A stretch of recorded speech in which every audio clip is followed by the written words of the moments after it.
Cécile L conservera-t-elle son fauteuil de maire d'Avignon? Elle a en tout cas frappé très fort lors du premier tour du 15 mars en rassemblant 34% des suffrages, devançant Anne-Sophie Rigaud, candidate Rassemblement National, qui obtient 21,5%.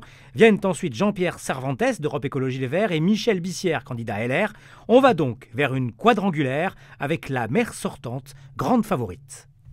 La question, c'est de savoir si en fait à Avignon le 28 juin, l'élection du futur maire est déjà pliée.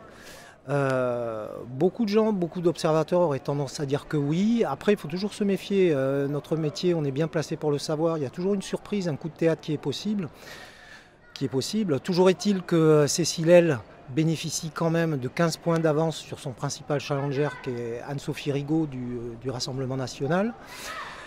Les opposants à Cécile L ont quand même été plutôt réduits au silence pendant l'épidémie sanitaire, hormis des passes d'armes sur les réseaux sociaux.